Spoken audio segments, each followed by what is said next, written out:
Hey guys, CreamCrazy here. Welcome to my May Question and Answer video. Now, this video will freeze, I can just predict it right now, so just put it up in a tab there, because it's going to be a long one. This is 40 questions, my biggest haul ever. Thank you to everyone who gave me questions. You know who you are, especially one guy who I gave dispensation because he put some very positive things on my wall, on my Wrestling Rant channel wall, and he told me I wouldn't mind mentioning him in the video. You've already got a question in here, mate. I might as well mention you anyway. James Shinedown Chilvers, thank you so much for that really lovely comment you posted. It was very nice of you, and I appreciate your support. Plus, everybody, just in case unforeseen circumstances require me to have a drink of water, I've got a bottle right here, so there would not need to be a break like there was last month. Right, I'm ready to go. Let's hope you guys are as well. Like I said, 40 questions to get through here. This could be my longest video ever. We have no idea at this point. And, wow, there's some people in here who I've never seen post a question before, so hopefully I'll see you guys around a lot more.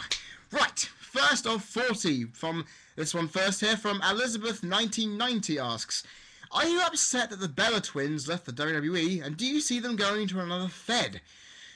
I wasn't really upset with the Bella Twins going, to be honest, because they were okay talent, but I was never interested with them as in-ring competitors, personally. I never really was interested, despite them being decent in Divas division. They were okay, but I don't really see them going to another Fed, because sure, you could go to TNA and get prime time, but I feel their Knockouts division in TNA is quite stacked, so I wouldn't really count on them going to them, but I don't know who else they go to.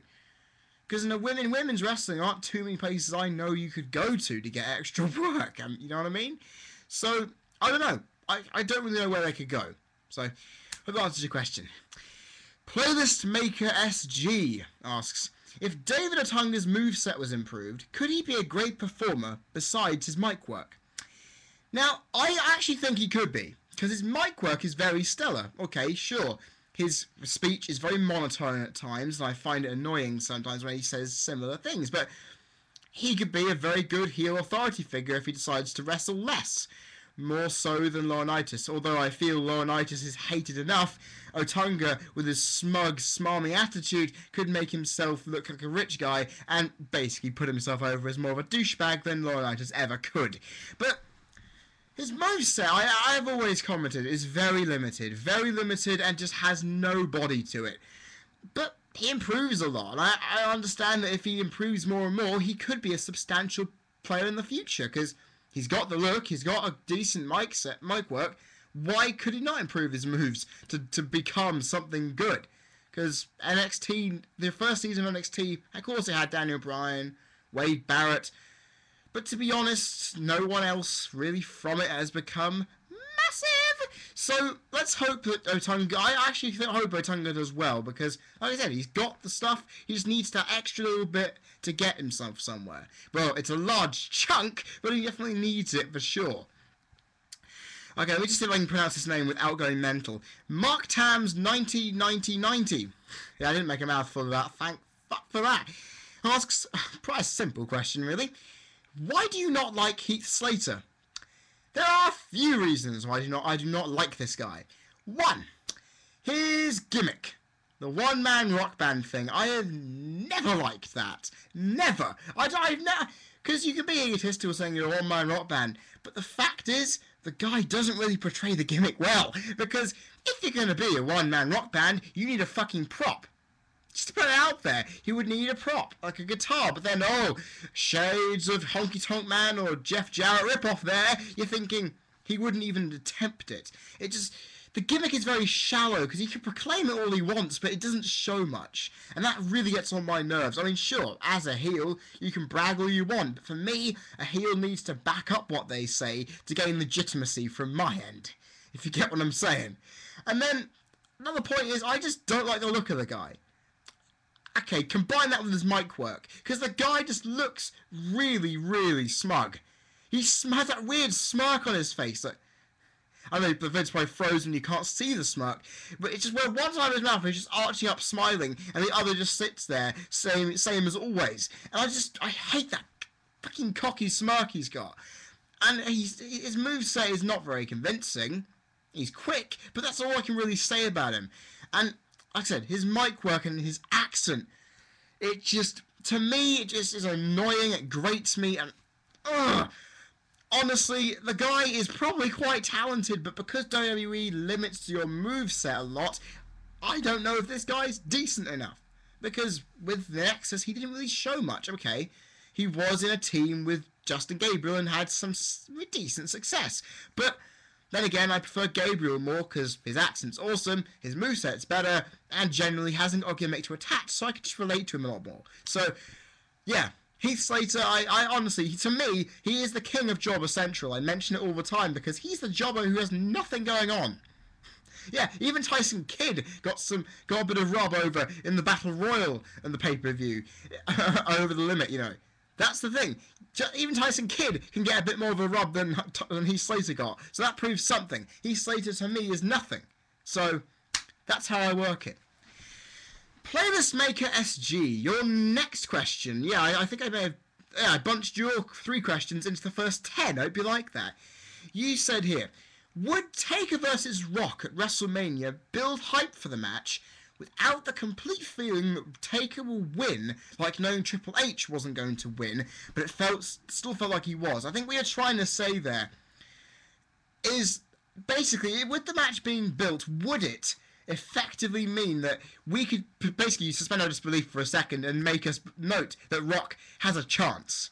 Because I know Triple H had a chance because of the Shawn Michaels factor playing in, Hell in a Cell, the intensity of the rivalry, and that Taker's injuries, you know, all piled up there. You know, we all had a feeling that Taker wasn't going to win it. And fuck it, at one point even I did. Even though I said at the prediction vid, it was never going to happen. With the fact that I have to put this in for Rock is he has beaten Cena clean at WrestleMania. Now, if he lost, and this question came to me, I would have said he has no chance in hell, because he hasn't got that momentum of that win riding on him. But now he's got that. If he goes to a WrestleMania, he can say, I've beaten Austin at WrestleMania. I've beaten Hogan at WrestleMania. I have beaten Cena at WrestleMania. You got to feel 3 of the biggest names of all time at his last couple of WrestleManias. Oh no, actually we did lose to Evolution, but you know what I mean. It's where he would say, look, I faced you many times, Taker, but this one time I have edge. You may have your winning streak, but you've beaten guys who in some cases may not be the best of all time. I've beaten 3 of the best ever in the history books. He would be able, in the building of this feud for this match, just be able to put over how much of a success he's been in a short term in comparison to The Undertaker over a long term. So that would build up and be quite interesting. And I feel we would be able to say, ooh, this gives Rock a fighting chance. I mean, in my opinion, that would give Rock a fighting chance. You know what I mean? It would definitely make Rock a sizable contender. But in the end, I don't think he would, which makes no logistical sense of what I've been talking about. But that's what you get from me. Sometimes I just waffle on and things get a little bit confused. Anyway, next question. Raylot2. Hope you're doing well today, mate. Asks another Undertaker-rated question. Do you think Undertaker should retire? Now, this is a question that's been going around a lot. Because Taker, with all the injuries he's had, he's at the end of his career that he can only do 1 match a year. And people would often say at this point that, yeah, a guy on that schedule would have to retire because it is stupid to be able to go on at 46-ish, I think. And you're doing the full... Okay, he's not doing a full-time schedule, but to do such a grueling match every year, you got to think. Maybe it is time for him to hang in the towel, but I think Taker, even with injuries, will want to dictate the career as he sees fit. He would want to end it as he wants it. Because, okay, sure, I've said it before, not many guys get the chance to do that. Shawn Michaels got the chance, and he did it bloody well. I feel with Taker, he'll just find... I mean, I've said it before, he'll have to pick the right guy to either beat at WrestleMania or at any point when he decides to retire to say, look, I may have won this to give me my final farewell, But you have now been done so well in that match, you're going to get respected and loved by the crowd. Go out there and do it. Or he goes to WrestleMania and lets someone beat him. Some up-and-comer, not an established performer. And he would be able to do it. I think if he does it that way, he would be able to. But do you think he should? Do I think he should retire? As long as he's able to, I don't want to see him retire. Because unless... I mean, okay, if Taker doesn't get out on his own 2 feet legitimately, a semi like he did at WrestleMania 27, then I would say, maybe I'd say to him, just throw in the towel. If a match at WrestleMania that he does in the next couple of years becomes substandard, then I will say to him, chuck in the towel, mate, you've done your stuff, I respect you hugely, well done, and good luck in the Hall of Fame. But as long as he's able to put on the high-quality match every year, I don't think he should retire at all. I need water already, because I've got bloody phlegm building up in here. Oh, this is Welsh still water. It's something I've never had before. Quite good. Right. Oh, another Undertaker question. Interesting. Captain Jeff 87. I don't think I've seen you put a question in before. Thank you very much for this one. Would you be pissed if the overrated Brodus Clay or Santino beat the Undertaker's undefeated streak? Now, of course I would be. Because with the Undertaker's streak, I've mentioned it before, you need to give it to... If anyone's ever going to beat the streak, you need to give it to someone who not only is good enough to succeed in riding the coattails from ending it, but to be honest, they need to just generally be good anyway. They need to be something. Santino, okay, he's got the fan reaction, but his career as a comedy jobber makes me not see any legitimacy for him to go up against the streak. Then again, some will say there's no such thing as legitimacy going up to the streak, but you know in the last 5 or 6 years, legitimacy is what matters when going up against the streak. Brodus Clay, if I ever see him as the Funkasaurus going up against the streak, he may have to shed some of the Funkasaurus gimmick to be able to put in some of his animalistic beast tendencies that he used when he was in NXT and as Del Rio's bodyguard. But if I'm going to be any sort of critique, at the moment I do not want to ever see Brodus Clay doing this. Never. I do not want to ever see that. And I hope you're in agreement here, mate, because Brodus Clay, like I've said many times before, decent in-ring worker, but just has not got the gimmick to ride it. And to be honest, Funkasaurus v Deadman, it would be a laughing stock, and it would feel like the matches Undertaker had with Kamala back in the early 90s, in 1992. That would be awful, wouldn't it? It would be conspicuously awful, wouldn't it? Cool. Nintendo Fanboy 1988. Another question focusing on The Rock here. Do you think The Rock from 2001 versus Bret Hart in his prime would be a good classic match? Now that is a very interesting question because we all know Bret Hart would probably still be wrestling. He probably would have actually gone over to WWF with the Alliance if Goldberg hadn't kicked him in the head and ended his career. But honestly, when I think of a Bret Hart classic, a classic match idea, I often together put Angle Hart because you know you're going to get something magical from there. Rock and Bret. Okay, Rock had some good matches with technical people. He had some good matches with Jericho, good matches definitely with Benoit in 2000. But for me, Bret Hart I feel, has one flaw about him. Because you look at guys like Benoit and Jericho who have faced Rock in that time period. They had speed, they had agility, they had pace. Bret, I always thought, even though he was a fantastic technician, was quite slow. His movement in the ring was not good enough to substantiate a match if he went up against The Rock. Because in my opinion, The Rock is quite fast, even though he is quite big, 275 pounds. But he is, in my opinion, he'd make Bret Hart look quite weak, actually, just overpowering him on the speed front. I mean, sure, Bret would overpower him on the move front, but to me, it just wouldn't, the chemistry would not be there, in my opinion. Two different styles, it wouldn't work out.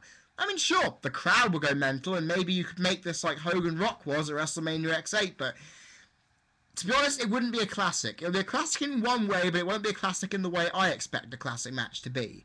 A classic match to me is in-ring work that surpasses everything. And then if a crowd gets on top of that, then you have a classic match. That's how I build them. So I don't think this would have been. I mean, sure, Bret in his prime would have been good. But then again, he was still technically wrestling really well up until his retirement, wasn't he? So maybe it could have been a possible thing to happen. But to me, it just wouldn't have fit to me. It wouldn't have been a classic in my opinion. But you got yours, remember? You got yours, man. And your next question, Nintendo Fanboy 1988, it's keeping with a similar theme. I put them both together. Which superstar from today would you like to see face Macho Man from the 80s and early 90s? Oh, God, this is difficult. I was thinking about this the other day, thinking that to face a guy like Macho Man, you need a bit of pace, lots of strength, charisma to rile that crowd up, and you just need it to have that it factor. Now, the only guy I think there are only really two guys I could see going up against him. Two guys. I had them in my head and I've just lost them. No, two guys I had in my head. One, Alberto Del Rio. Now, you may be saying to me, why Alberto Del Rio? Well, to be honest, he's got the charisma. He's got the great in-ring moves. And he's a submission and a great striker, contrasting with the grappling style that Randy Savage would have. Similar, I would say, to Ricky Steamboat. That would be a fantastic match with Del Rio in there. Punk follows similar lines. Maybe he could do it. He obviously utilises a lot more grapples than Del Rio does, but that would make it a much more well-rounded fight. Maybe that's why I had Punk and Del Rio. Because against Savage in his prime, that would put on a classic to end them all. Well, I hope that's the case, because we all want to see that, I hope. Well, we all wanted to see it, but sad, really. Oh, I'm running out of breath already. I'm 17 minutes in, and on my 10th question. Fuck. Okay, Playlist Maker SG, your last question. If John Cena got suspended for drug abuse, how would it affect the product? And I mentioned this along with, I remember answering something similar with Cena or Orton doing a Benoit style tragedy. Now, the thing is, the one thing that will make this a death knell for WWE is because I think more than the Benoit thing, because if like I said before in a previous Q&A, that John Cena doing a Benoit would shock everybody. Because the personality Cena holds, the shift like that would be so shocking, people go, wow, biggest guy in the company, that's ridiculous, no way, they're not going to rebuild from it. The same premise applies here, because Cena is a very clean image guy. Literally, one of the cleanest images I have seen in the personality terms of a wrestler. He has done so many good things for charity, never mouths anyone, well, apart from The Rock, and is literally a genuinely nice person that everybody likes. Well, outside of the industry, may I state. And the fact is, he's also the top guy. He just happens to be the top guy. So, and knowing how steroid abuse, drug abuse, of any kind, not just steroids, is prevalent still. Because some people still do it. You'll be surprised to find out who. Hey, Evan Bourne, learn a lesson here. But it's where I feel that would make you go, I know where the influence is coming from. Someone will say that and say, look, the top guy has done drugs. Therefore, everybody in the pyramid down does drugs. And that would be a publicity nightmare. Because, in my honest opinion, that would be a lot harder to defend than Cena doing a Benoit. Yep, I had to use that in a verb context again. But you imagine having to defend your company's biggest star against the media hound dogs that will crowd outside the offices in Connecticut. Imagine how hard that would be. Because Hulk Hogan, we all knew, took steroids in the 80s. He wasn't investigated because he was on the opposite side going against McMahon in 1994. So, just putting it out there. This will be harder to defend because Cena is a loyal guy. He would actually want to be able to stand up and defend himself. Which would mean if he says the wrong thing out of context, in the emotion of everything, WWE would just go downhill. And that would not be good for anyone's pocket. Especially the stock and shareholders. They would not like that at all. Hope that answers your question. Oh, look, we've got more Cena questions. Hey, Elizabeth1990 asks, what are your thoughts on John Cena being face for 9 million years now, and do you like him? I love the hyperbole on that. It was the sarcasm of that. Made this such a nice little question to read when I got it. Him being face for ages, I have mentioned he should change at some point. He needs to. But then again, I like in recent times how we've seen vulnerability from Cena and his face character. It's refreshing to me because we haven't seen it in quite a while. Because even as most vulnerable in some feuds, he doesn't even sell moves to make him look vulnerable. I remember actually seeing a little funny little meme someone put online saying, one punch from Brock Lesnar, he's fine. One punch from Big Show, he's dead. And that just... It's basically what people say, that's how a face works. That he, as a face, can sell one thing and then sell another. Well, that's how it goes. I feel him as a face, as long as he changes it up a bit, makes himself look vulnerable, and makes us suck in that, okay, when he does do a Superman, it's not formulaic, then I will be able to stand behind him. But you know me, I'm not really a guy to stand behind Cena at most times. And I like the guy. I've said before many times, the guy is a very nice person. I think I would get along well with him, knowing that we love wrestling and we're willing to see better for it. And the fact is, I can imagine if he watched my videos, he would listen to my opinion as a guy on the inside, because he is the top guy in the top company. If he was listening to my opinions and he agreed and said, yeah, this is the kind of thing I would say I want to happen in the actual business. More clarity, all these stuff changes. If he liked all the stuff I was saying, I'd say, I'd like you even more than your gimmick suggests. But that will never happen because WWE doesn't want its superstars watching us. But I like the guy. Because I'll tell you now, he is a much better face of the company than Hulk Hogan ever could be. Because that guy had a pineapple stuck far up his ass. That he was so unlikable. And to be honest, that pineapple is still there. No wonder he's had so many injuries back there. Yeah, he hasn't been to prison, but the injuries are there anyway. Oh, God. Anyway, next John Cena related question. No, I've got another one after this one. Captain Jeff 87, your next question.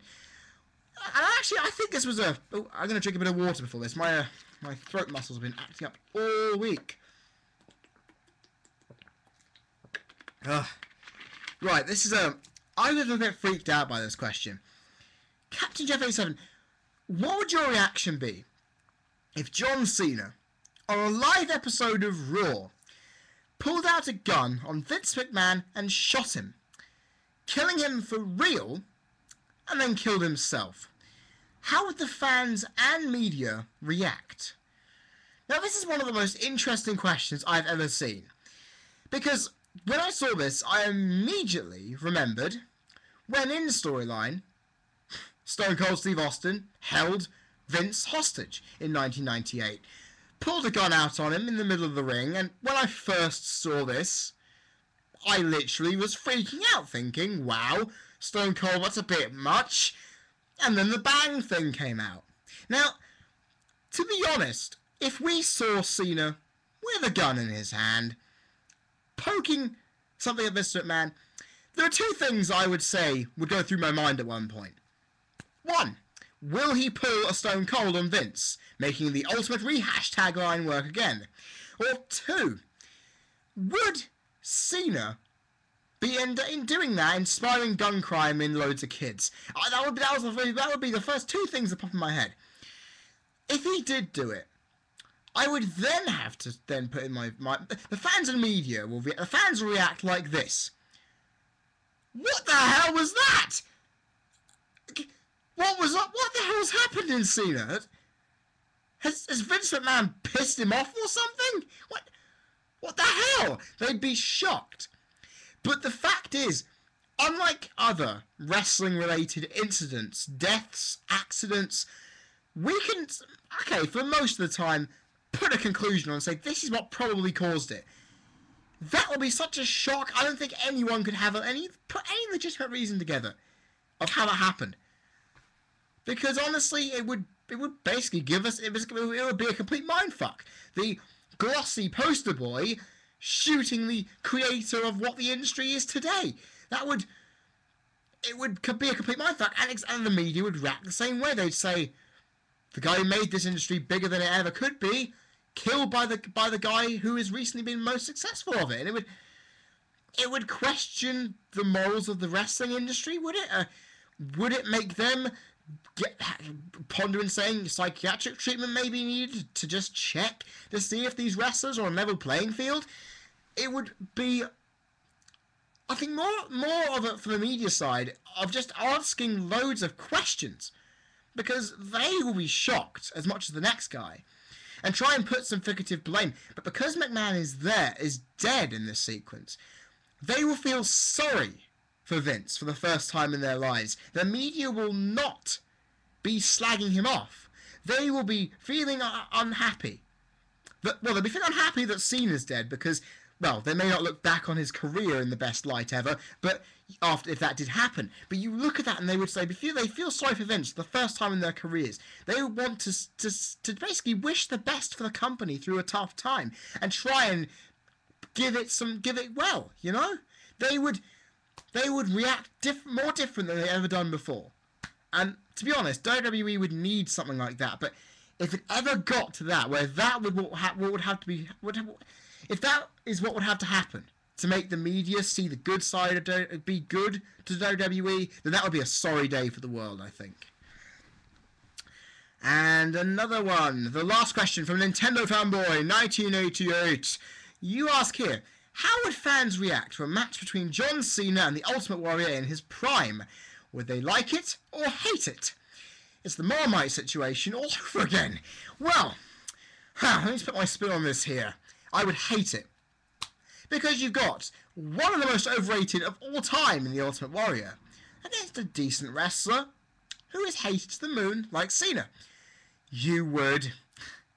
I could sense the fans basically ripping this to shreds, because if you remember, back at WrestleMania 12, Ultimate Warrior no-sold a pedigree from Triple H, ruining the first year of his career. Now, okay, Cena is built as a strong star. Would this be a problem? To me, it would be a problem, because this would be stupid, because Warrior will not lie down for anyone.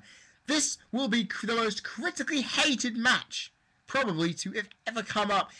Okay, the most critically hated match that was not part of the Heroes of Wrestling pay-per-view. I will tell you now, do not watch that show unless you are really a super wrestling fan who needs to watch one of the worst shows ever just to prove it's correct.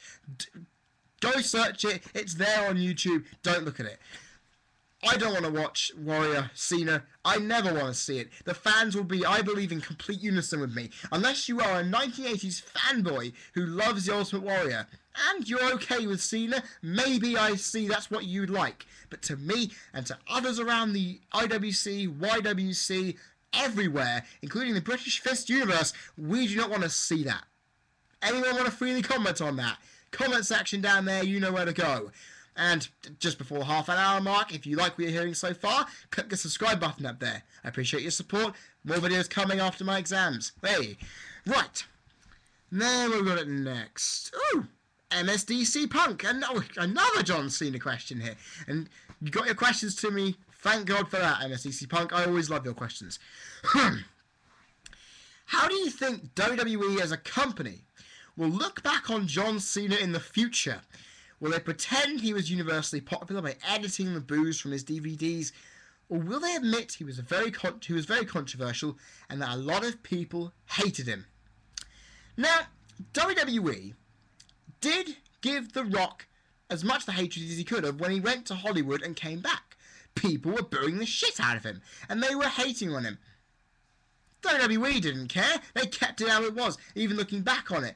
They don't even say it, though. That's the problem. I just realised, looking back on that, they accepted the hatred, played on it, but, yeah, Rock is universally touted as a legend, even though they do occasionally say he was booed out of the building and told he sucks as Rocky Maivia in '96. So, hell, to be honest, Cena though, I don't know what they would do with him. Because Hulk Hogan is revered as the legend, but because he's in TNA, they can do what they want to disparage his name.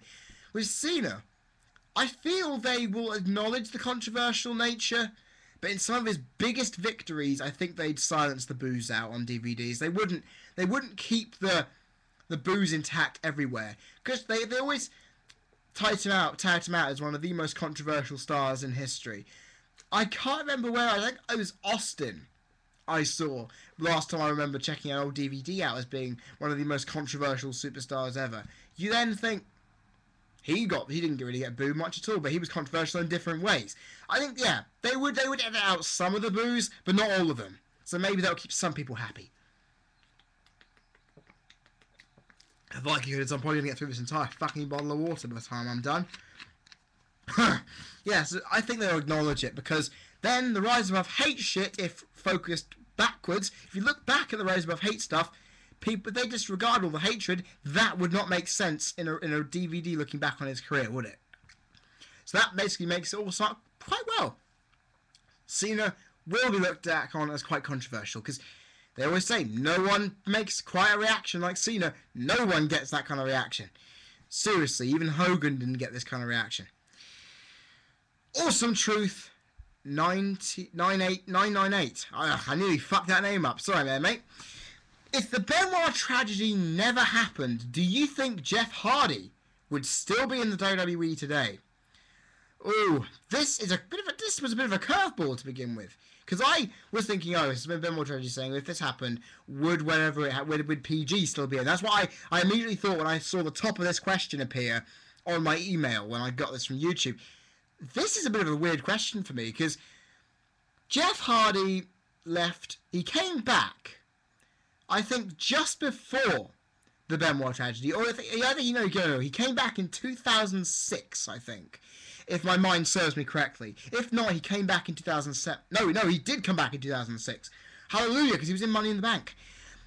The fact is, he had a reputation as a drug taker, and I think, whilst on the WWE roster, he didn't have those problems with the drugs, because the wellness policy clamped down on him, and he, of course, had a couple of violations already. And plus, he was given the title, so he would have probably felt, okay, I'm going to keep myself on a high pedestal. I'm not going to do anything. But I think it doesn't really tie in, I don't feel. I don't see where the Benoit tragedy and Jeff Hardy tie in. It's making it a bit hard to answer this, because I don't know, where's the connection here? Because Jeff Hardy is a druggie, but what happened to Benoit doesn't make sense in comparison with what Jeff's been doing over the years, you know? I don't know, I can't really answer the question, because it just doesn't make sense. I mean, I tried. I could say this. Jeff Hardy, if the steroid notoriety hadn't have popped up in the speculation about the Benoit tragedy, maybe Jeff wouldn't be under pressure to clean himself up, which inevitably would have made him leave to get freedom to go back to the stuff. Maybe that's what you mean by giving me this quite confusing maze of a question. But if that's not a clear answer, I don't know what else I can give you, mate. I'm sorry I can't fully answer it, but sorry, that's how it's going to have to be, I'm afraid. It's a confusing question, and, well, at least I got some answer in the end. That's the good thing, right? Rohit Yadav asks, this is a very tough question, just simply by answering this one. Who was the better wrestler, Chris Benoit or Eddie Guerrero? Okay. There is one thing I can simply say here. You guys out there, if you've watched my videos long enough, you know I am a gigantic Benoit fan. Still am, even after what happened. And the fact is, I'm also a fan of Eddie. Now, the one thing, though, that I often say, they're both great in-ring technicians, fantastic wrestlers, and, to be perfectly honest, those guys put on some of the best matches I'm ever going to see. The one thing about Benoit, though, is, the one thing I always liked about him was, just like how Daniel Bryan is today, is that he represents The normal guy. Not too big, not too flashy, just gets the job done, people love him for that, and then leaves. He's not a big overall person like Eddie Guerrero was in terms of charisma, that he was loved because he was that good. He was that good, we know that. But I always liked Benoit for that little bit extra. Because on in-ring work, I can never tell, I can always say they're both equally as good as each other, although Benoit is better as a mat worker, Eddie is better as a high flyer. But then again, I do prefer technical wrestling, but I like the flashy things that Lucha Libre style cruiserweight wrestling gives. But I have always loved Benoit more just because of that down-to-earth, no gimmick. Because that's the thing, I just prefer the normality of the guy.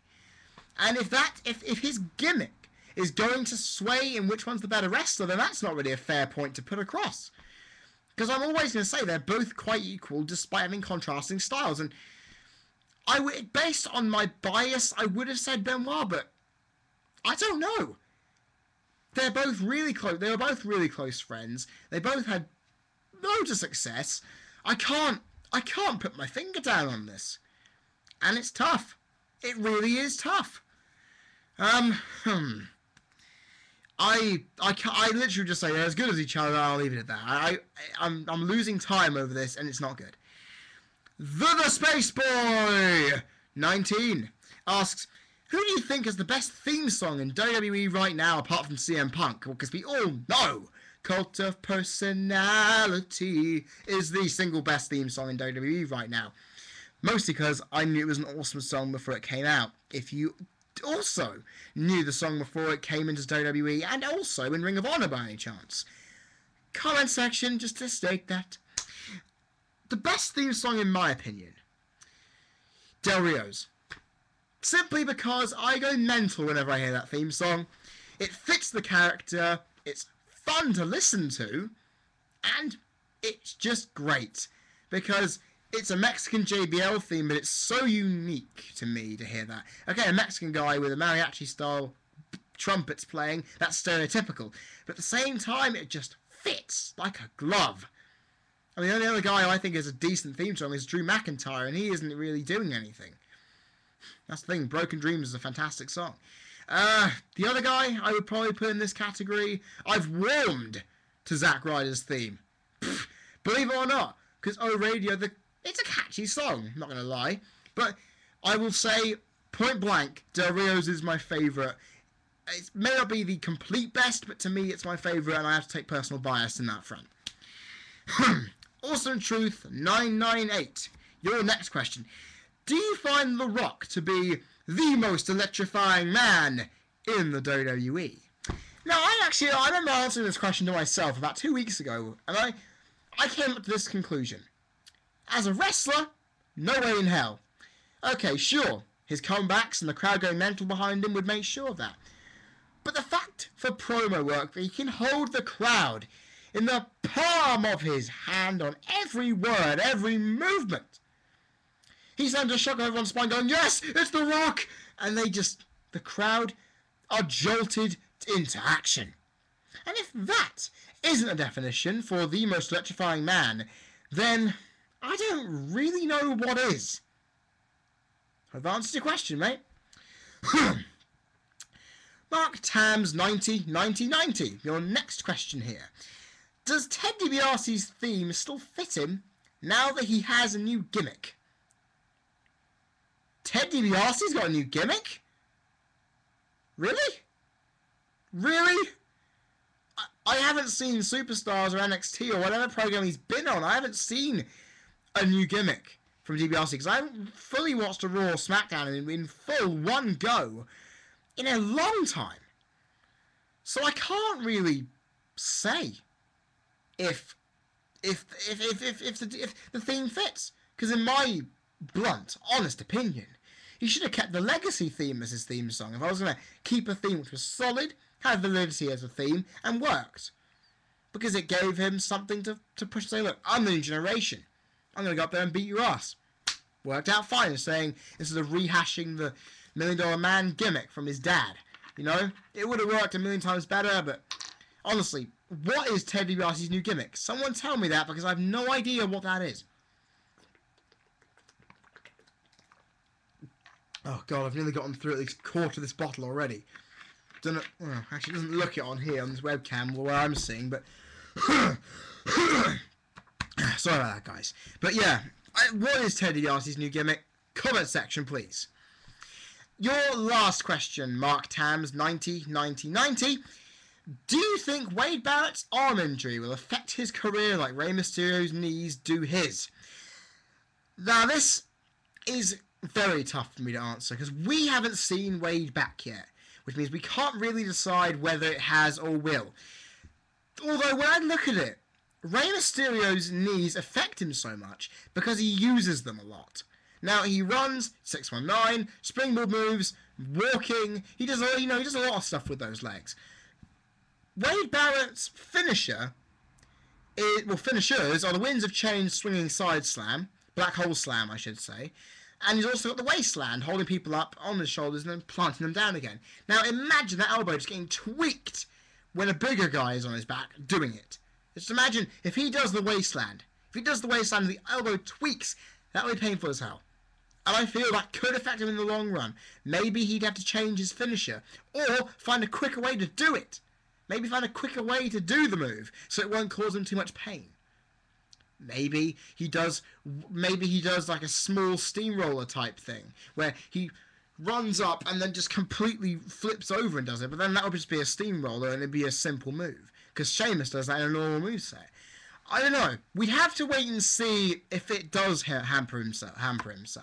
It's like I'm wondering, when Sin Cara gets back, will he be able to bloody well do all the high-flying shit now he's done his ankle in? So I have more drugs of water now than I ever could have. So we'll only be able to judge it if they manage to put them on there and see how it goes. Because he's coming back sometime soon. I don't know when that is. Probably in June. Probably July, in time for Money in the Bank as a surprise entrant. But you never know. We'll have to wait and see on that one. And that is my 20th question. We're halfway through. And 42 minutes being halfway through, that sucks. But then again, it's up there in the tab. You guys are hopefully staying with me. Hope you're enjoying this so far. Remember, subscribe button, people. If you like what you're hearing, want to hear more, there's a subscribe button in the corner. You can like and comment. Largest 85. Here we go. Your first question. If Justin Bieber got hired by WWE and won the WWE or World Heavyweight Championship, I love this, how the bloody hell would you react? I'd flip out. Ha! I don't know, did I answer this last time I did a Q&A? I think I made, no, it was Hornswoggle I answered last time. I would freak out, I would throw things, I would cripple whatever is near me. Probably my dog if that was on pay-per-view. But, yeah, it's the David Arquette thing all over again. And do you know what, actually, speaking of David Arquette, I found out recently that he immediately upon seeing professional wrestling for the first time knew it was fake, saw through it, and sees the titles as props because they are. So to put that out there, no wonder WCW fell with a guy with that attitude booking them. Your next question, Largest 85, it's surrounded around a celebrity. I might as well have a go at putting them together. Oh, I really don't think I did answer this one. No? See, this is where I get confused about putting questions on a Q&A when I think I've answered them before. Never mind. What are your thoughts on that bitch Maria Menounos wrestling more than once in WWE when she's not a real wrestler and a fucking diva celebrity? Do you think she's made the Divas division a bigger joke than it already has? I think I may have answered this question already. I don't know where I may have answered this question already, but I'll put it out here. She didn't make the Divas division very bad at all. Did some psychology, let Kelly pin her. And basically, that's all I can say there. The Diva division may have looked a joke from a celebrity getting involved, but honestly, it was nothing compared to what Snooki did, taking the pin at WrestleMania the year before, making Trish Stratus and Michelle McCool look like tools. If I've already answered a question like that, if I've answered it really quickly, no issues there. I've done it. Let's get on. Elizabeth 1990, your last question, and I love this question because it's very difficult for me to just logistically point through. God, it's getting really hot in here. I should not have worn a black t-shirt. How much of a wrestling fan are you on a scale of 1 to 10? Hands down, one of the best questions I'm probably ever going to receive, because it is so nice to evaluate myself. Now, early on in my wrestling fandom, I was the peak of obsessed. Watched everything, got every game, got wrestling figures, and never bought a t-shirt because I wasn't allowed to. Therefore, I would say at that point, early on in my wrestling life, I'd say a 10. Over the years, I've become more cynical. I don't play with the wrestling figures or buy them anymore. I buy the games every year, bar none, because it's one of the only reasons I still have an Xbox around. I watch every pay-per-view for you guys. I watch Raw and SmackDown every now and again. With Raw at the moment, I can't watch it because of my exams coming around the corner. I mean, when it comes round to it, I'll do my exams, and then Raw will be watched every single night at midnight or 2 a.m. because I'll have the free time before I go to Australia. That's good, right? That's good, right? Anyway, the fact is, I'm not as big as a fan as I used to be. But the YouTube factor helps me, because I feel if I was... Basically, the one thing about me is that because I became more insider around the Benoit tragedy, and it affected me quite a lot, that I became cynical, critical, quite bitter. I liked it. I still do. But if it wasn't for just being able to do YouTube, I wouldn't have the need to watch wrestling that I would do. I mean, it's one of the things that has affected my life more than a lot of stuff. It's, in fact, the only thing in my life that's been around longer than anything else, apart from F1. Because F1 is the one thing I've always kept with me. So, I don't know. Where would I rate myself? I'd give myself a good 7. I'm not the best fan in the world, but I'm still... And also, I'd have gone to live shows. I will hopefully go to WrestleMania this year if I get the chance, and I will go to WrestleMania in WrestleMania 30 if it turns out to be in London. I support independent wrestling as well, British wrestling, progress wrestling, and I feel that my desire to be a better wrestling fan is there, but the way things are, I'd say I'm a 7.5. That will be it, really. I could be better, and to be honest, I should be better, because I don't see myself as the perfect wrestling fan. Then again, I probably need to just put the kid gloves on, just sit back and enjoy it, and stop being so critical, because sometimes I really doubt myself when I watch Raw, SmackDown, or pay-per-view, and I'm overanalyzing, and I want to stop doing that, just for the sake of making that kind of rating of my fandom go up. But, you know, some people are bigger wrestling fans than me. They have signed merchandise. They have DVDs all over the wall. I thought I was a big fan because I had a reasonable, decent clutter of DVDs. Largest 85 has 100 WWF VHSs, for God's sake. He's a bigger fan than I am based on that alone, because he grew up with VHS formats. So, to be honest, he's also been a fan longer, so I can call him a bigger wrestling fan than I ever could be, despite his discouragement with the current product. The comment you put on my Judgment Day review puts it out quite a lot.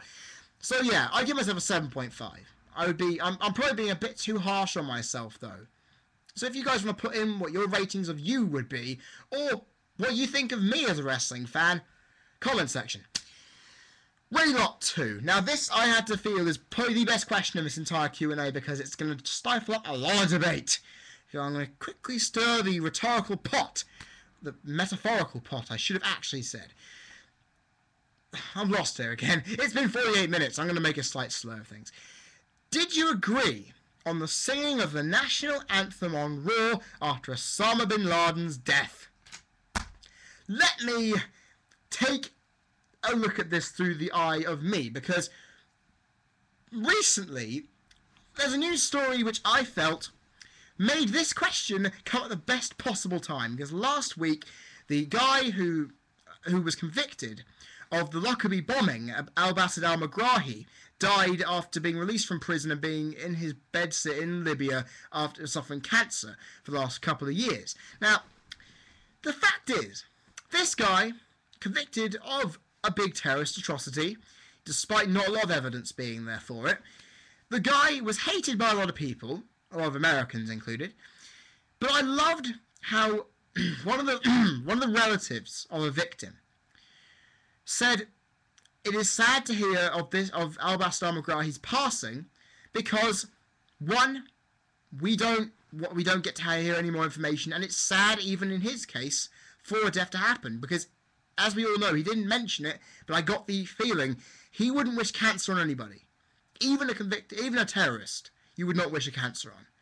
So when I looked at this question, based with that in the back of my head, I said to myself, seeing the Americans climb on lampposts on the street, cheering for a person's death.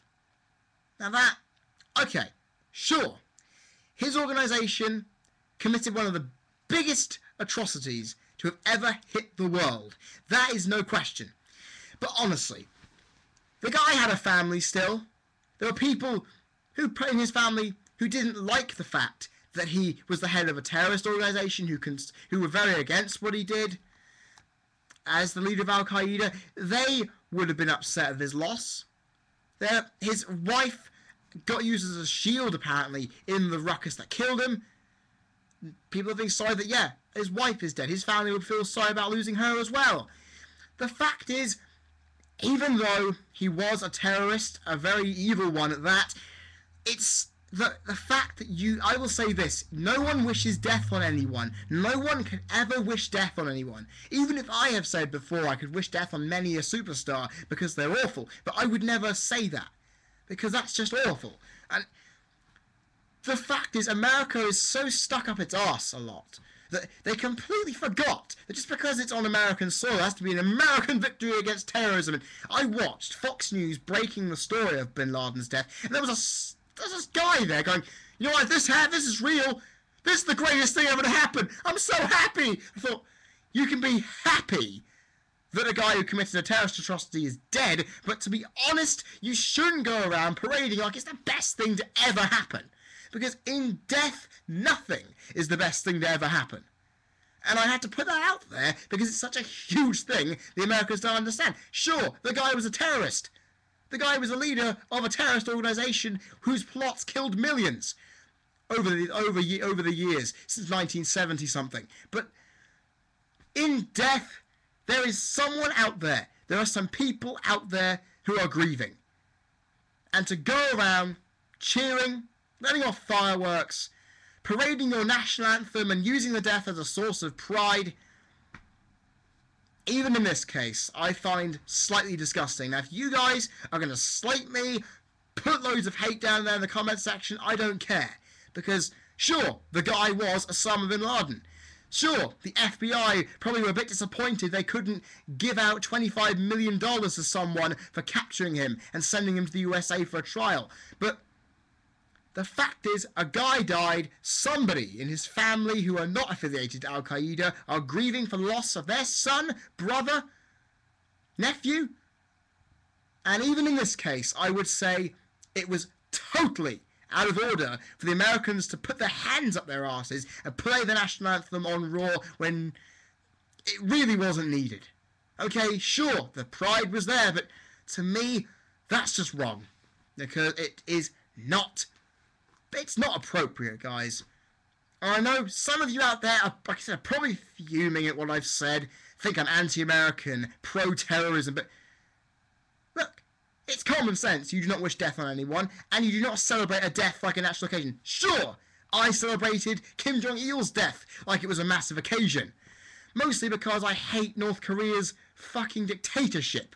I don't hate Kim Jong-il as a person, I just hate the dictatorship that the country is under. That's why I went mental thinking there was change about to happen. Seriously, no celebration should ever be made in death knowing that. Because I celebrated one man's death hoping change would happen from a regime. Hasn't happened, but I would still say his family were upset, and I would have sent my condolences if I was a politician. Because it would have been a decent thing to do, if you get what I'm saying. Oh, God, I need a drink of water after that. It's getting hot in here. Mostly because I shut a window to prevent the flies coming in. Or more prevalently from people hearing me shouting on the street thinking this guy's a nutter. Because I need to make my videos as loud as possible for some people to hear. Can you hear me out there? Good. Spider-Man Noir fan, or real Spider-Man Noir fan I should say, what is your favourite moment of 2000 for any superstar? I really should have thought this one over before I got in here.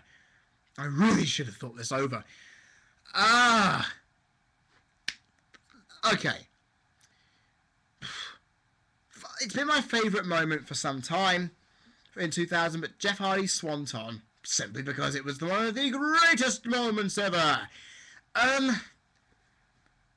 Undertaker's return at Judgment Day 2000, simply because it was that damn good. I don't know. I didn't watch in 2000, so there may be some moments from SmackDown and Raw I might be missing. But, yeah, I put one of those two moments. Possibly even seeing Mick Foley just go in a Cactus Jack and just make Triple H become the star he is. I don't know. I really should have put more thought into this one question. So, if that doesn't answer your question fully, sorry, man. My head hurts. It's nearly the hour mark. I'm going to start to feel a bit dizzy in a minute. So, hope that answers your question with 3 moments that hopefully could substantiate. I would need to get back to you if I can remember anything even bigger than those things.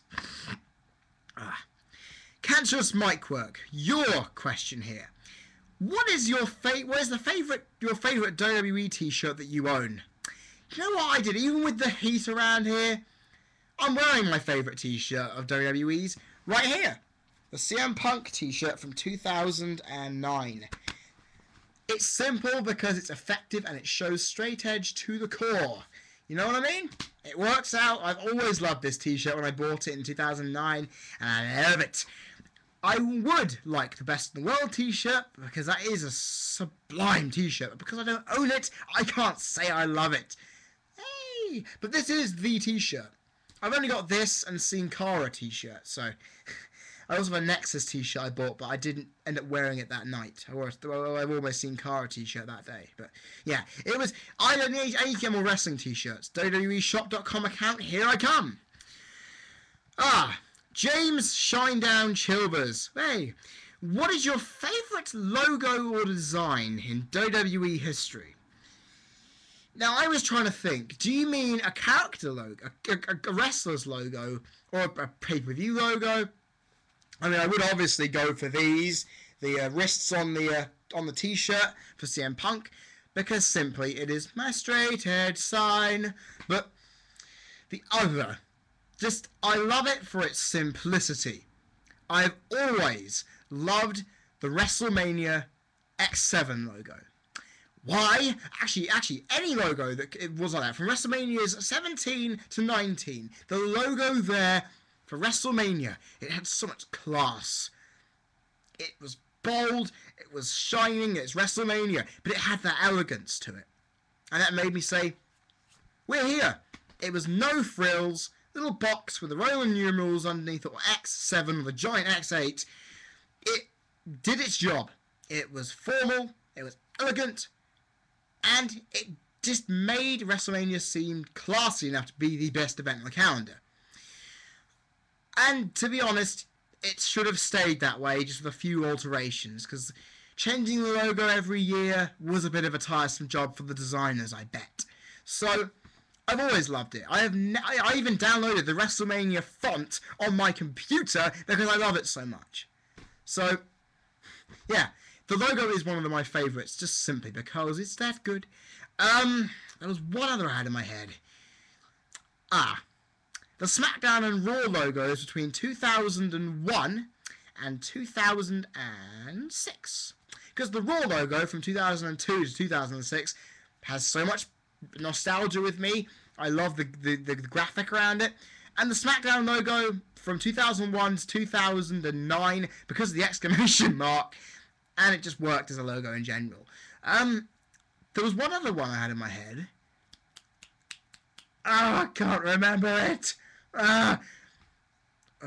Honestly, I cannot bloody remember it now, and it is killing me. Oh yeah, the SummerSlam logo between 2001, No, 2000 and 2009.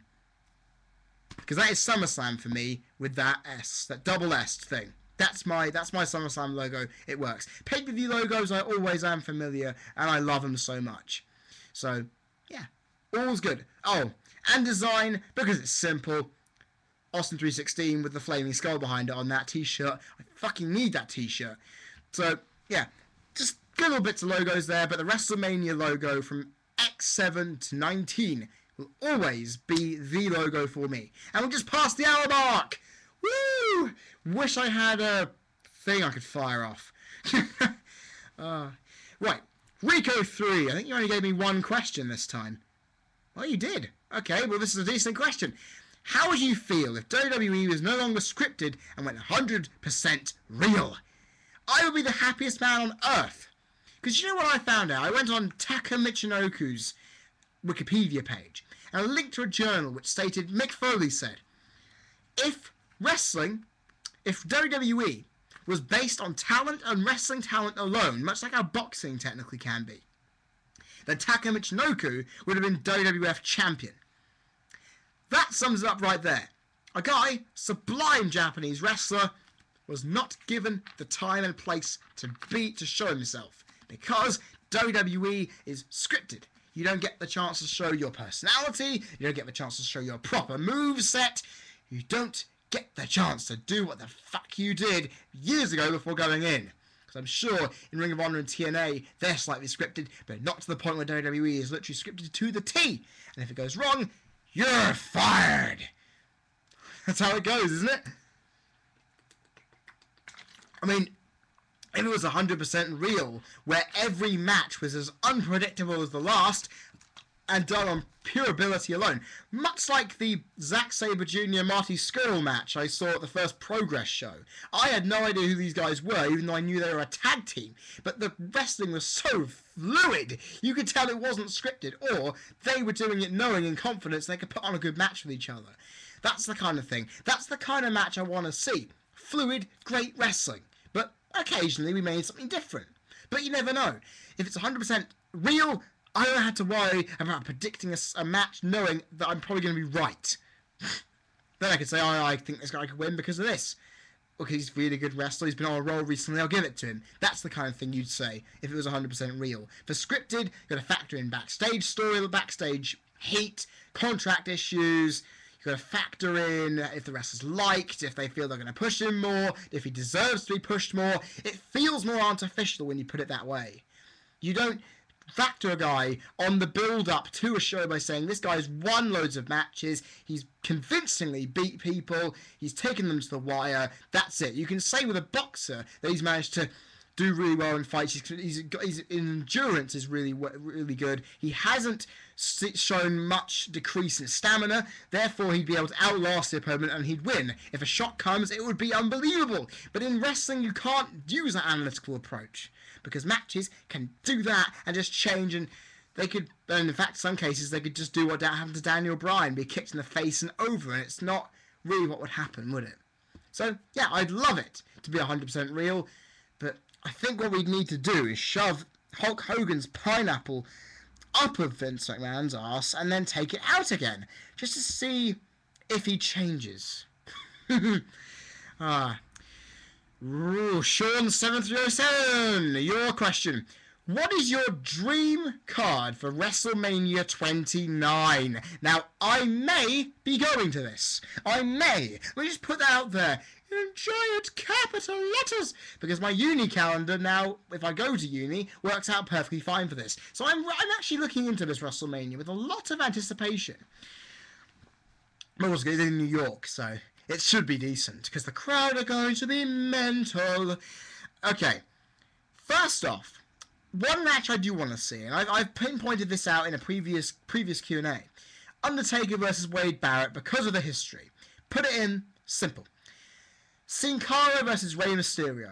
Why? Because if Rey Mysterio's on his last legs, even though he's added an extra 10 months to his contract because of his injury recently, this could be a good transitional thing. Daniel Bryan. I was going to say something. If Kurt Angle returns, if I was going to make a real dream card, Bryan versus Angle. That would be a dream match, wouldn't it? CM Punk Austin.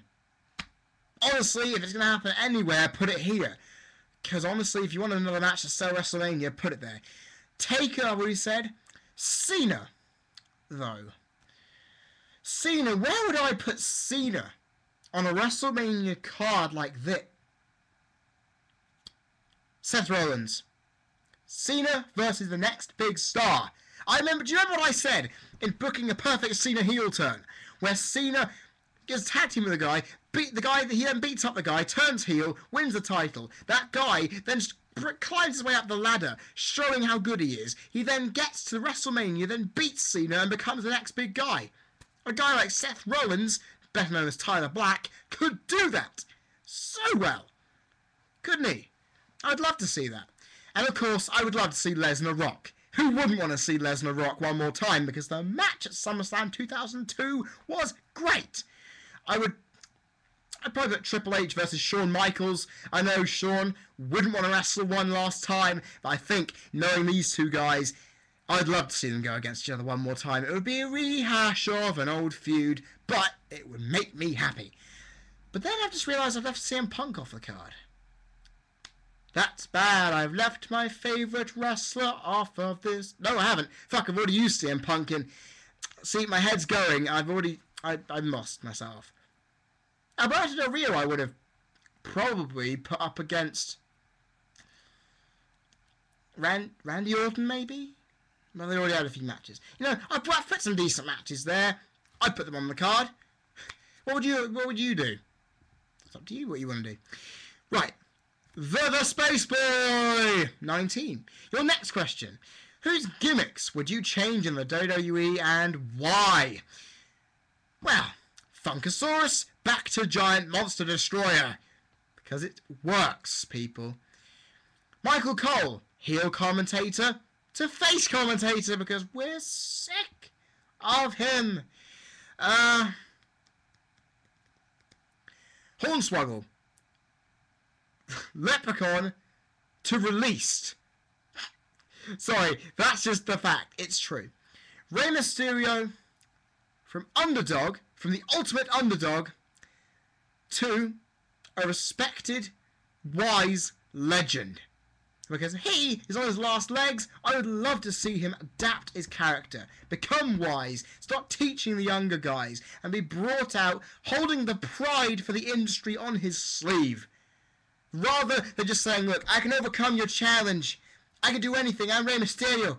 I don't want to see that again. So that would be something nice, wouldn't it? Who else do I want to change? Chris Jericho. Heel to face, just to see what he does with it. Because he's done his Ayatollah of Rock and Roller. What would he do as a face? I want to find out. Triple H. COO to a badass COO. Do you know what I mean? Basically, he doesn't give a shit for his own company's rules and beats anyone up whenever he feels like it. Because Mr. Vince McMahon couldn't do that. He could. And then finally, well, one guy just popped in my head and I've lost it. Fuck. Oh, there's one guy I had on here. You know, fuck it, I've forgotten. I'll just leave it as it is. That's all you need for the Space Boy. I hope that's all you need for that. Rohit Yadav. Was that your last? No, it's not your last question. What are the 3 things you would do to make the WWE a better product? Now, this is interesting because I have a lot of things for this. One has already been mentioned today. It's not reducing the amount of scripted material would do wonders for the WWE. Second, I've already, again, mentioned it already. And that is making Michael Cole a face, because his heel commentary ruins it for people like me. And third, finally of all, something which would be awesome, if you wouldn't mind.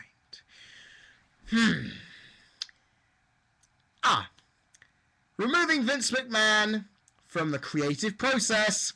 I've already mentioned it in a previous video when I touted him as being insane. He doesn't need to be there. Therefore, remove him everything will work out fine. Because the minute that starts going on, people do things right. And, well, I would even remove Hornswoggle. I could list more. I could remove Hornswoggle, tone down the size of the Titantrons because that's bombastic and unrealistic, even with HD in there. I'd charge less for your pay-per-views.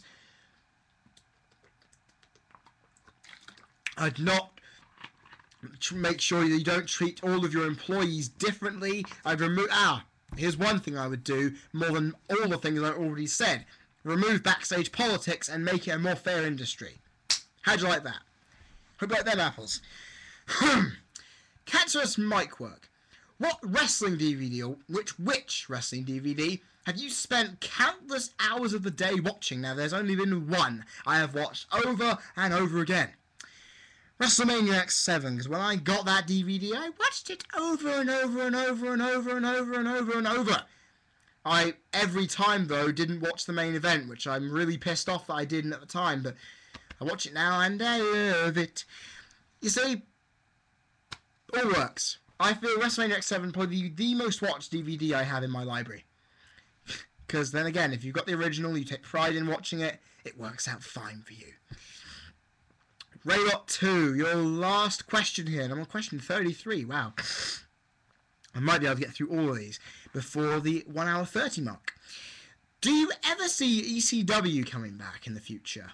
Well, with ECW, you need Paul Heyman on board to really make it interesting, because, okay, they killed it when NXT came in. And I feel they're using NXT as a third brand now.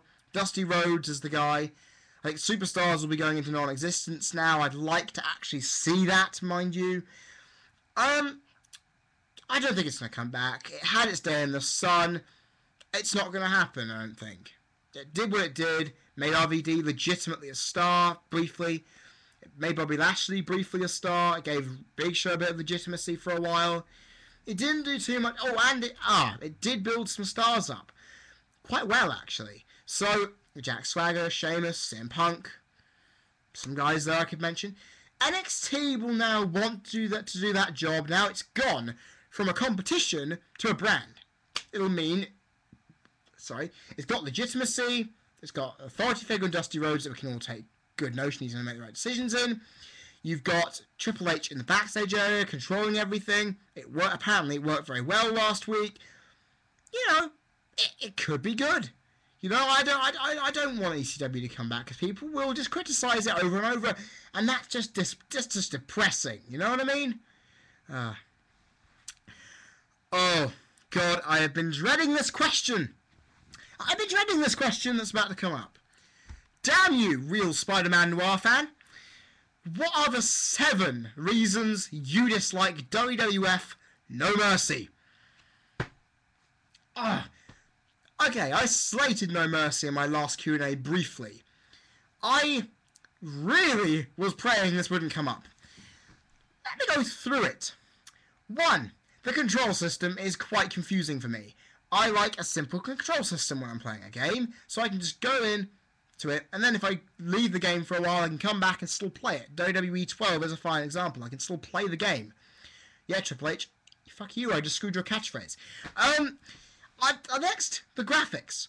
Okay, it was a 1999 released... No, it wasn't 1999. It was 2000 released. I don't like the graphics on an N64 at the best of times. It is very poor. Okay, sure, it's decent. Decent, I may add. But I like seeing detailed face models. I'm used to the current generation. It's not good. While the roster was expansive, I found the menu system slightly confusing, and overall the game bored me because it lacked depth for me. Sure, the story mode was massive, and I liked that, but sometimes it just confused me from time to time. It just, to me, at times, it looked shallow in gameplay, it looked shallow, it looked shallow in a load of areas from what I was looking. 4, I never had an N64 growing up. I had a Dreamcast, and if I move... Oh, no, actually, there's no point even showing, because you guys won't be able to see it because the video would have probably frozen by now. I have a Dreamcast down there. That was my muse growing up. I played the games on that were WWF ones, and they were shit. So, yeah. Plus the audio. Okay, that's it. I had no nostalgic factor of playing the N64 to give a shit when I bought it and then found out it was awful. Fifth point, the sound. Because the Nintendo's game cartridge system allowed the fact to have very limited memory, you had very limiting implications on the sound. Sonic Adventure, Four Wheel Thunder, many games I had on the Dreamcast had great audio quality. But no, N64, it's grating sometimes. And I didn't like it, not one bit. Bollocks, I've only mentioned 5. That's the thing. If you had mentioned 5, I would have done this. But you had to go for a little itty-bitty number like 7. You had to go for the most random number in the world. 7. Why go for 7? Why? That's all I'm saying. Why? Why 7? Never mind. I'll just... If you're happy with those 5, I hope that does you well, because I don't want to be told, oh, you didn't answer the question fully because it was 7 instead. Ugh. You know. Ormond 220. What is the one thing that you wish that they would change or add on the next WWE game? Now, I have split this into the 2 parts. Change and add. Change, I would make Universe Mode much more freer. Because you know I said in the review I did back in November that the Universe Mode was freer than it was last year. It still has restrictions, my friends. For example, I can't... Okay, I mentioned this when saying you could have Universe Mode as a Here Comes the Pain storyline where you can make everything from scratch. Assign all the rosters, heel or face status, and just set things off. Because everything has already been done. And you can't reset the mode, actually. Because I've got a Universe Mode, which I played for the first 2 years of it. And then I just didn't bother. Because apparently when you put your created guys as free agents, they can appear in the Royal Rumble and win. So that ruined it. Because it fucked up the usage. And I had to go back to doing the usual thing that I do. So I would make Universe Mode a lot more user-friendly. Make us edit every single thing, including the match amounts. Because I hate having... Okay, 4 matches on Raw is fine. But 6 or 8 on the pay-per-view, I want way more. I want to be able to pick the matches. I want tournaments. King of the Ring tournaments for that. If Universe Mode is more inclusive, more expansive, just has a lot more to offer, then I'll be fine with that. To add back... I've said it before, on my things WWE 13 needs, to give the licensed music back to the menus, because it's the most important thing to me. And knowing that Pennywise's Revolution came from their most recent album, it could just be the theme song, but it could also be a main song in the game and the background. Much like how... I can't remember which song it was. It was a song on a WWE game. I can't remember which, but it was a main theme with it. I can't remember it now. It's really annoying me. But still, it makes perfect sense. I'd have them back any day of the week. Reels... Oh, I'm on my last 4 questions. Hey. Real Spider-Man Noir fan. Has any wrestler ever made you cry buckets of tears? Okay, let me put this into perspective here. I say, admittedly, I'm quite an emotional person. At an Alter Bridge gig, I cried physical tears while they were playing one of the really emotional ballads because it touched a nerve. Wrestling hasn't done that, I don't think. That's why I always pride music above it, because it's done that big connection. I love wrestling, but I've never cried bucket loads. I mean, even when Punk was close to winning or losing the title, I didn't start crying. I had a bit of a tear in my eye watching Shawn Michaels retire. I say now, after the Benoit tragedy, I was physically depressed and upset about it. I was crying a bit, but there hasn't really been a point where I'm actually watching the wrestling where it has made me cry loads. Maybe at one point that will happen, because the problem I have is when I'm writing my review and focusing on what's happening, I don't end up emotionally investing myself unless there's something which will. I mean, even when Eddie and Benoit won their titles, I was welling up a bit, but I never fully cried my eyes out. You see? That's why in my scale of being a wrestling fan from 1 to 10, I'm not the best in the world, because I've never fully cried at a match result. You know? So, I can't really fully answer that question, I'm afraid, man. Oh, I'm nearly on the area where I got last time with actually with more questions. Ugh. MSDC Punk 88, or MSDC Punk. Your next question. Do you think the terms heel and face have as much relevance today as they used to? It seems the best way to split wrestlers these days is if they're over with the fans or not over with the fans, as heels get cheered when faces either get booed or have no reaction at all. And you know what? That statement, I haven't said this in ages, but it is absolutely true. It is, because I cheer for the heels because I like them as wrestlers, and their personality makes me go, ha, nice! And the faces, the problem with faces is that they are very limited on what they can do, which means they will get no reaction, or they get booed for being boring. You know what I mean? And it's hard for getting a face that you really like. So, I would often say, if the fans like you and cheer you, then you are a face. If they boo the shit out of you, then if they hate them enough, then they should be a heel. If they do something as a face that makes them become a heel, then boo them like you did Hulk Hogan when he turned on Randy Savage.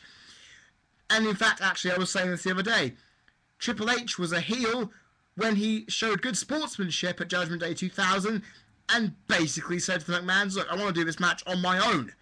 He was a heel showing good sportsmanship and he still got booed. When that happens, you know what, I think they may have dubbed the boos over when the DVD went to the editing phase.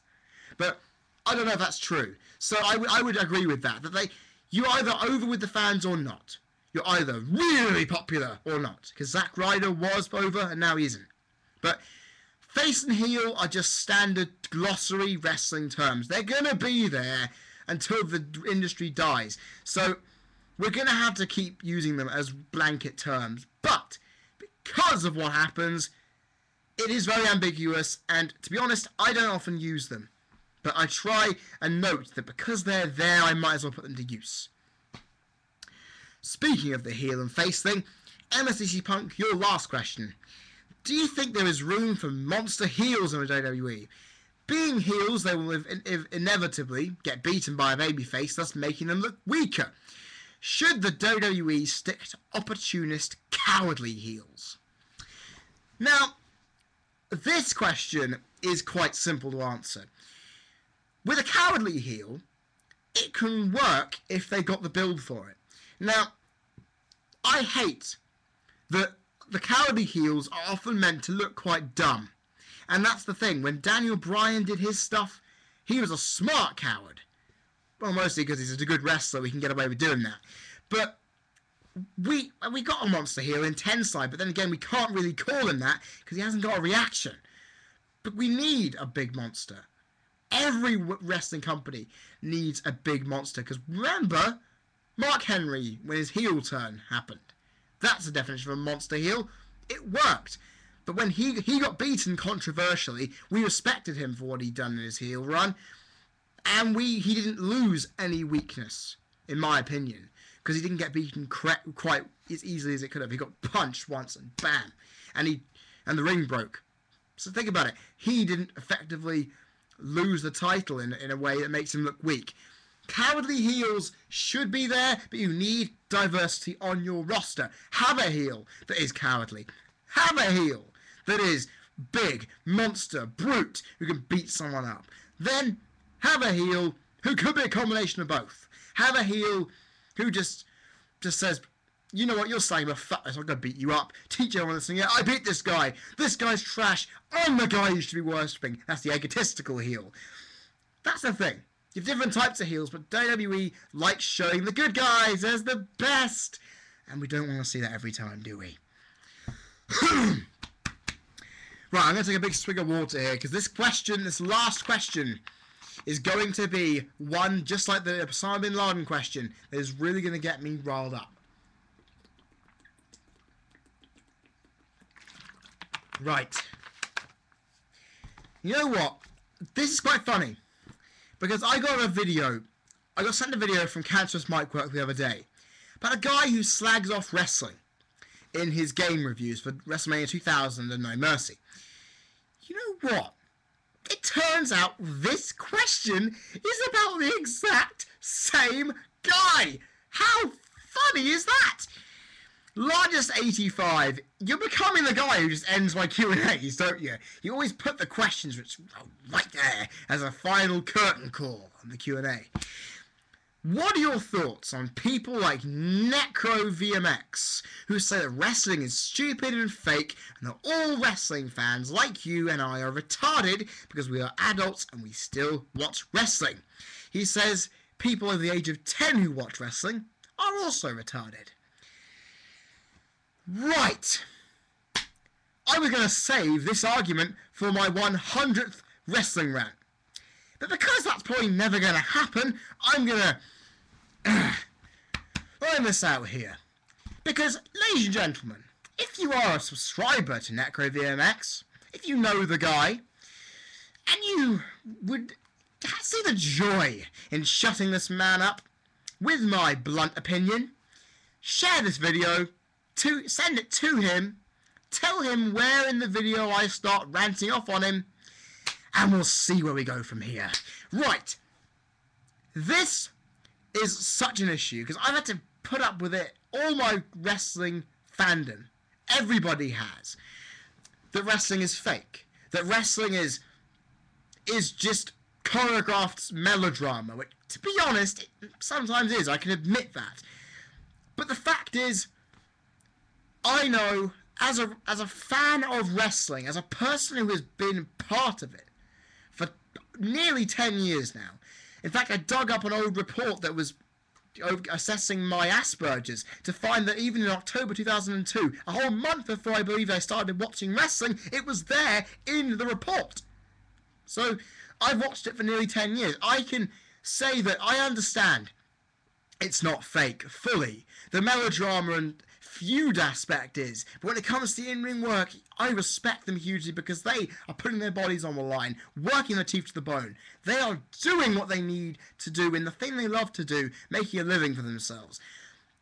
And the games do not put that over very well. I know that, NecroVMX. The games are very overblown, and you get the feeling, oh, wrestling is as fake as these games, but in all fairness, we're not stupid. People have said I'm a very intelligent person. I analyse things because I have a passion for it. Like I said, only Formula 1 has been with me longer, and music takes precedence. But when it comes to wrestling, I take pride in what I've learnt from it.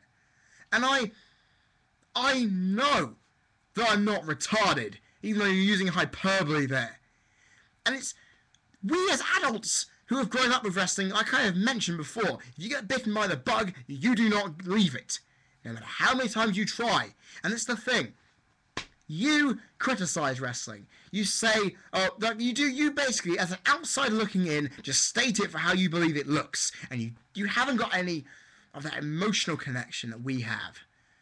Because we have everything the world could have thrown at us for hobbies, interests. Wrestling was the one thing that clicked. As a TV program, we like wrestling. As a hobby, if we want to do it, we like wrestling. As something that takes up our time because of how interested we are, it is wrestling. We show the dedication because we love it. Much like you would do for any artist, for any TV show, for any movie, for any job you're in. We show the dedication because we are happy to be where we are watching it. Because I can say proudly, I couldn't believe, looking back, that I would still be watching 10 years from now, from then. I wouldn't be able to be proud in that if I'd stopped and not watched for 2 or 3 years and then come back, like some people have.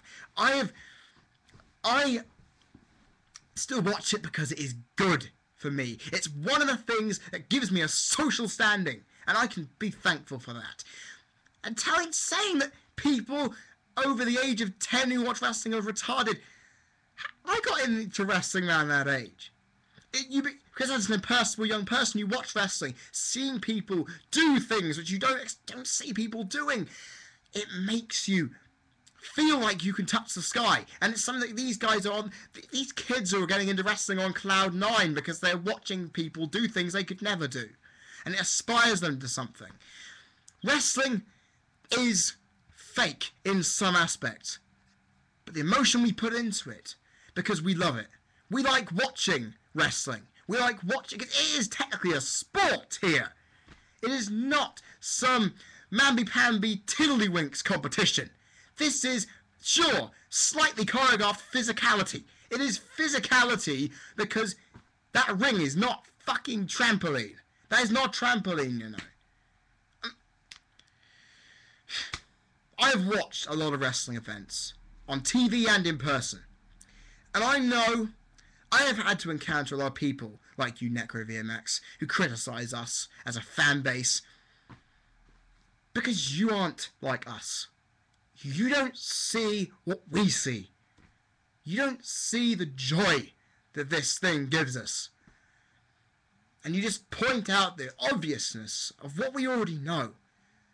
Because people like me, once kayfabe wears off and we know it's fake, we accept it, but because we love it enough, we continue. And that's the thing that some people just do not understand. And your game reviews, you're looking at it as a game reviewer. You're looking at this shit from a different angle than what we look at it for. The games are a sideline to what we look at. We look at the actual source material and we love it. I got into wrestling via wrestling games. So if you can criticize wrestling because of a medium that I used to open the door to where I am now, then that, yeah, sure, you either love or hate them, wrestling games or wrestling, but you do not need to ridicule us. You do not need to make us feel small, because as a group, as the WWE Universe, as the YWC, as the IWC, as the British Fist Universe, as forums around the world, collegiates of fans, we would all pledge that we could outnumber all the haters combined and tell you what's what. Hope that'll be a lesson to you, because we are not stupid. We are proud. We know what we're looking into here. And I hope if you are watching this right now, you don't just look at me and say, oh, he's basically just got sand in his vagina. He's getting really, really uptight. I'm getting uptight and angry at people saying that wrestling is fake and stupid because I have a passion. And if you can't understand that, then you're a very, very close-minded person. I'm going to end it right there, guys, because I don't want to get any more angry at this son of a bitch. Right. Hope that you've enjoyed this, guys. The end of the Q&A is done. Thank you so much for all of your questions. Thank you, thank you, thank you. And if you like what you've been hearing from me, I've mentioned it a few times, but I gotta say it again. Click that subscribe button up there. I appreciate all of your support. And also, comment your views on any of the questions down there. Like the video. Like Cream Crazy's Wrestling Rant on Facebook in the description. Search me on Skype, and also, remember, this Q&A stuff, it starts up again. Floodgates are open. I've already got one or two questions for next month's Q&A already. So therefore, let the game begin one more time. Must also mention that the June Q&A, if I just look at this here, the June Q&A, just to get this out there for anyone who needs to know when it is, because I often get asked, I don't mention it, is happening on the 1st of July. Okay? 1st of July. So you've got the best part of a month and 4 days to get your questions in. That good? Sweet. I've been Cream Crazy. You've been people watching. This has been my May Q&A. And I will see you guys whenever a video pops up, actually. I might do a Friday flashback next week. Who knows? But the next time I will guarantee to see you guys, unless stated otherwise, that will be the No Way Out predictions vid. Should be interesting. Cheers, guys. Have a fantastic week. And I hope everything goes well. Cheers.